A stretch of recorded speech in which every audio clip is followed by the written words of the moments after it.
Epione pain management and regenerative centre. ఇక మీ నొప్పులు శాశ్వతం కావు. ప్రవర్తిస్తుంది. ఎన్నికల దగ్గరికి వచ్చే కొద్దీ టెర్రరైజ్ చేయాలని ఒక ఉన్మాదంతో భయోత్పాతం క్రియేట్ చేయడానికి చంద్రబాబు కొడుకు ఇక్కడ పోటీ చేస్తున్నాడు. మంగళగిరిలో ఓడిపోతామని స్పష్టంగా తెలుసు. ఈ నేపథ్యంలో ఓటర్లను, వైఎస్ఆర్ కాంగ్రెస్ పార్టీ సానుభూతి పరులను, నాయకులను అందరినీ భయభ్రాంతులు చేసే ఉద్దేశ్యంతో కావాలనే దాడులకు దిగడం. ఇది రెండవదో మూడవదో, ఇది ఏకంగా ప్రాణాలు తీసేంతవరకు పోయింది. లేకపోతే మా వైపు నుంచి ప్రచారానికి వెళ్ళిన 10-15 మంది ఉన్నారు. అటువైపు నుంచి తాగి వచ్చిన అదే పనిగా కావాలని రెచ్చగొట్టే రకంగా వ్యవహరించి వేగంగా వచ్చి మోటార్ సైకిల్తో గుద్ది ప్రాణాలు పోవడానికి కారణమైన ఆ గూండాలు ఎవరైతే ఉందో, తెలుగుదేశం గూండాలు, వాళ్ళు ఏదో అనుకోకుండా జరిగింది అనుకోవడానికి వీల్లేదు. ఆ సంఘటన, ఆ దుర్ఘటన ఖచ్చితంగా దురుద్దేశంతోనే భయపెట్టాలి.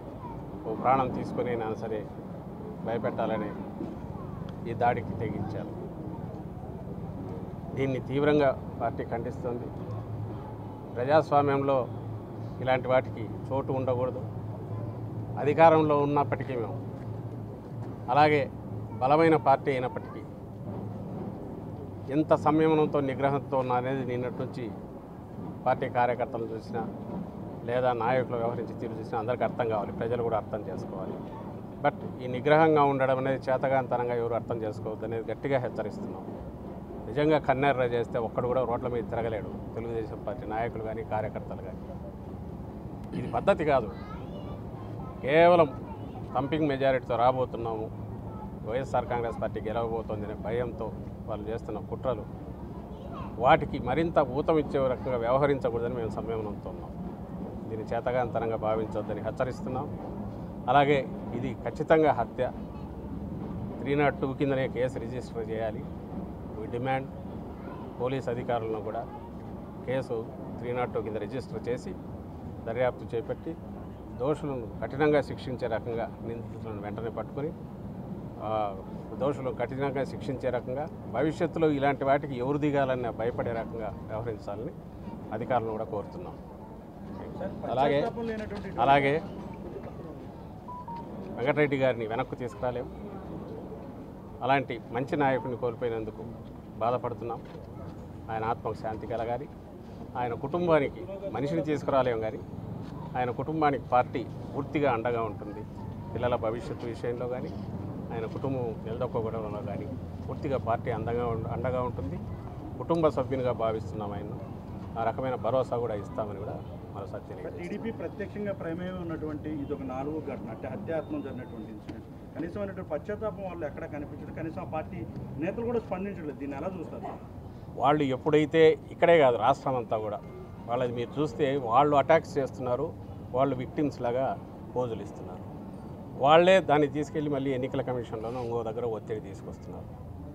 మా పరిస్థితి నిజంగా ఎట్లుందంటే, ఆ పద్ధతిలో పోతున్నది మేమన్నట్టుగా వాళ్ళు చిత్రీకరిస్తుంటే, బాధితుల స్థానంలో వైఎస్ఆర్ కాంగ్రెస్ పార్టీ మేము నిలబడి ఉన్నాం. ఇది ప్రజలందరూ గమనిస్తున్నారు. వీటన్నిటికి కూడా కారణం ఒకటే, నిస్పృహ. ఆఖరు దశలో ఈసారి మొత్తంగా ఆ పార్టీ కంప్లీట్గా దుకాణం బంద్ అయిపోయిన పరిస్థితిలో, నేపథ్యంలో ఇంకా ఏం చేయాలనో తెలియక ఏదో ఒక రకమైన సాకు కావాలి కాబట్టి టెర్రరైజ్ చేయాలి. దీంట్లో ఎక్కడైనా మేము, మా వాళ్ళు నిగ్రహం కోల్పోయో, రియాక్ట్ అయితే దాన్నే చూపించి మేము దాడులు చేస్తున్నాం అనేది సానుభూతి పొందాలి. లేదా ఎన్నికల్లో ప్రశాంత వాతావరణాన్ని విచ్ఛిన్నం చేయాలి. ఆ రకమైన ఏదన్నా శవాల మీద పేలాలు వేరుకునే రకమైన మనస్తత్వం కలిగిన తెలుగుదేశం పార్టీ దీన్ని కూడా దిగజారుతోంది. అందులో భాగంగా ఇది మరీ అన్యాయమైంది. ప్రశాంతంగా నిజంగానే ఎవరైనా గమనించవచ్చు. 15 మంది మా వాళ్ళు ఉన్నారు. వాళ్ళు 4, 5, 6 వాళ్ళు వచ్చితే వాళ్ళని వెంటబడి తరమడం కొట్టడం పెద్ద కష్టం కాదు. కానీ వీళ్ళ ఉద్దేశం మా వాళ్ళదేమో ప్రశాంతంగా ఎన్నికల ప్రచారం చేసుకుంటున్నారు, డిస్టర్బ్ చేయొద్దని రిక్వెస్ట్ చేశారు. ఎవరి ప్రచారం వాళ్ళు చేసుకోవచ్చు. అలాంటిది కావాలనే వాళ్ళ చుట్టూ బైకులతో చక్కర్లు కొట్టు మళ్ళీ వేగంగా వచ్చి గుద్ది ఓ ప్రాణం పోవడానికి కారణమయ్యారంటే ఇది ఖచ్చితంగా పథకం ప్రకారం జరిగింది. 4 రోజుల ముందే ఇంకా మర్చిపోలే.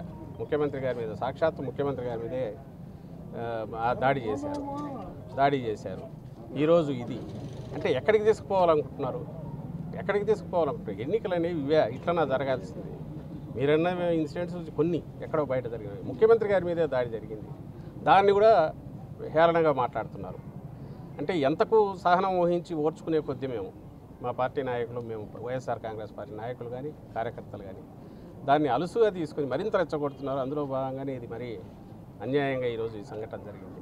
ఆ రోజు ముఖ్యమంత్రి గారికి కూడా ఆ రాయి కొంచెం పక్కన తగిలింటే ఏమయ్యేదని ఊహిస్తే ఒళ్ళు జలధరిస్తుంది, భయం వేస్తుంది. కానీ వాళ్ళకి సిగ్గు లేకుండా వాళ్ళు దాన్ని డ్రామా అంటారు. అంతవరకు దిగజారి వ్యవహరిస్తున్నారు. బహుశా ఈ దేశంలో ఎక్కడ వేరే చోటికి ఇలాంటి వాతావరణం ఉంటుందని మేము అనుకోవట్లే.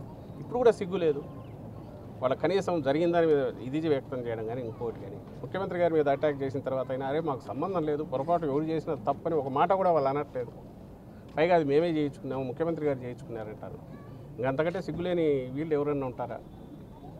ఇలాంటి వీళ్ళ పీడ ఎప్పుడు వదులుతుంది అనేది ఈ 24 ఎన్నికలతో ఆ పార్టీ ఈ రాష్ట్రానికి పట్టిన పీడ, తెలుగుదేశం పార్టీ రూపంలో కానీ దాన్ని కబ్జా చేసిన చంద్రబాబు నాయుడు రూపంలో ఇన్నాళ్ళు నడిపిన ఆయన చంద్రబాబు నాయుడు గారి నాయకత్వం ఆ రూపంలో కానీ ఇన్నాళ్ళు పట్టిన పీడ ఈ 24 ఎన్నికలతో ఈ రాష్ట్రానికి వదులుతుందని మేము బలంగా నమ్ముతున్నాం.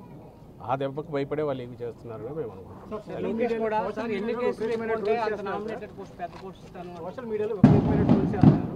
ఎవరైనా చనిపోయినట్టే వాలంటీర్ దగ్గర కావచ్చు, నిన్నమాట జరిగిన జగన్మోహన్ రెడ్డి గారు కావచ్చు, ఇప్పుడు రెడ్డి గారు కావచ్చు, ఏది జరిగినా సరే వాలిపోతున్నారు.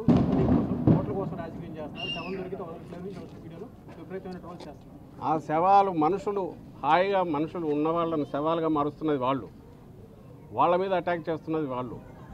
మేము ఇది జరిగితే బాధపడుతున్నాము, వచ్చి ఇది వద్దయ్యా అని చెప్తున్నాము. ఇలాంటిది కాదు, ఇది పద్ధతి కాదు. మేము రెచ్చుకోవడం మొదలు పెడితే అది ఎక్కడికో దారి తీస్తుంది. మళ్ళీ దాన్నే నువ్వు సాకుగా చూపిస్తావు. ఎన్నికలు సరైన దీంట్లో జరగట్లేదని దానికి ఇంకోదానికి ఏదో తీసుకెళ్తావు, ఇంకోంటే గవర్నర్ దగ్గరికి పోతావు, ఇంకోటి దగ్గరికి పోతావు అని తెలుగుదేశం పార్టీకి దాన్ని ఏమంటారు దండం పెట్టి మరీ చెప్తున్నాం ఇది పద్ధతి కాదని. కానీ ఇదే పద్ధతిలో వాళ్ళు పోతే రియాక్షన్గా వేరే రకంగా ఉంటే వాళ్ళు తట్టుకోలేరు. అది వాళ్ళు గుర్తించాలి. వాళ్ళ ఎవరైతే విచ్చలవిడిగా వ్యవహరిస్తున్నారో ఆ పార్టీ కార్యకర్తలు కానీ వాళ్ళు గుర్తించాలి. ప్రజలైతే గమనిస్తున్నారు. ఈ 20 రోజులు ఇలాంటిది మళ్ళీ ఇంకా వాళ్ళు చాలా చేసే ప్రయత్నం చేస్తారు. ఎక్కడికక్కడ అందరూ అప్రమత్తంగా ఉండాలి. అట్లానే సమయం కూడా కోల్పోవద్దని కూడా పార్టీ కార్యకర్తలకు కానీ నాయకులకు కానీ అందరికీ సానుభూతిపరులకు విజ్ఞప్తి చేస్తున్నాం. నేను ఇంతకుముందు అన్నట్టు ఇది ఆఖరి ఎన్నికలు తెలుగుదేశం పార్టీకి. దీంతో ఈ పీడ పూర్తిగా వదలబోతోంది కాబట్టి ఈ 20 రోజులు ప్రశాంతంగా వ్యవహరించమని కూడా అందరికీ విజ్ఞప్తి చేస్తున్నాం. మరిన్ని వీడియోస్ కోసం ఛానల్ ని సబ్స్క్రైబ్ చేయండి. లేటెస్ట్ అప్డేట్స్ కోసం వాట్సాప్ ఛానల్ ని ఫాలో చేయండి. అండ్ లింక్ డిస్క్రిప్షన్ లో ఉంది.